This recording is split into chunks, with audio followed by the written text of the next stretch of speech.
Is nuclear energy the final solution? Maybe.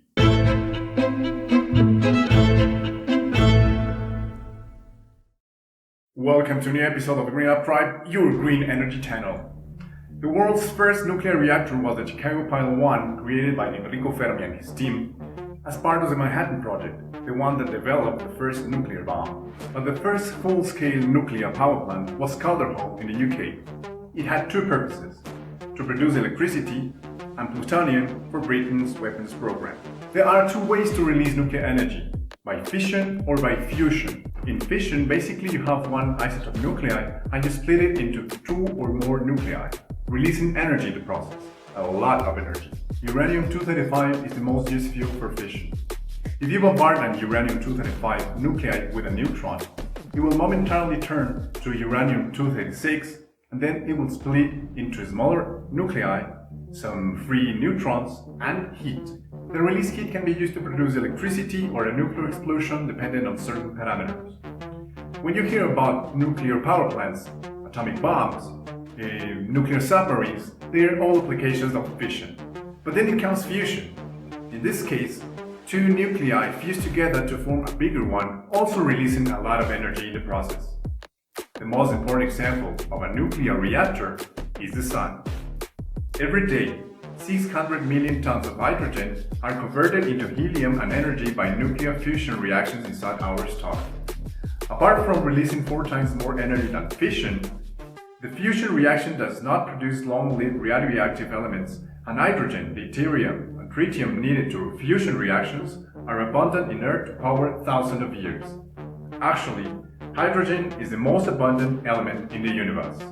By the way, depending on the size of a star, it can fuse helium to produce carbon, then oxygen, neon, silicium, and finally iron in a process called stellar nucleosynthesis. You can see a more detailed video about it in Professor Dave Explains.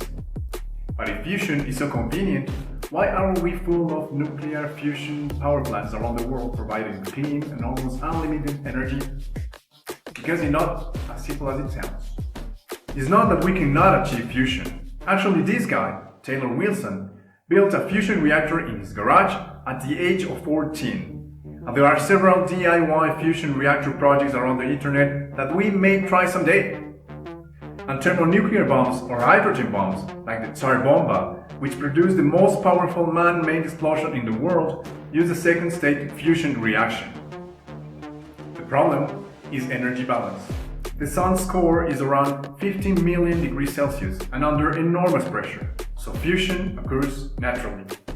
In order to achieve fusion here on Earth, great quantities of energy are necessary, so at the end, the system uses more energy than it produces. Here's where the ITER project enters. ITER is an international collaboration effort to build an experimental device called tokamak, which transforms fusion energy into electricity. It is basically a donut-shaped cavity where plasma is developed and fusion takes place, contained by huge powerful magnets. The facility is currently under construction in southern France, and if it works, it is expected to produce 500 megawatts of energy from an input of 50 megawatts. But this is only an experiment, and it may take 30 years or much longer to commercially produce electricity from fusion. But if fusion is not available now, perhaps the all-known fission could be the answer. TerraPower is a company born in 2008, founded by Bill Gates and other people from the private sector, and its goal is to develop more efficient and safer nuclear fission reactors, which will lead to fewer nuclear waste. But is nuclear fission renewable? Technically, no. Uranium needs to be mined, but the energy contained is much greater than that of fossil fuels and coal. One uranium pellet that weighs around 10 grams and has a diameter of approximately 1 centimeter has the same amount of energy as 149 gallons of oil or 1 ton of coal. To give you an idea, remember these guys, Voyager 1 and 2? These probes were launched in 1977, and after 43 years, they are still working beyond our solar system boundaries. Do you know where they get their energy from? From their radioisotopes thermoelectric generators.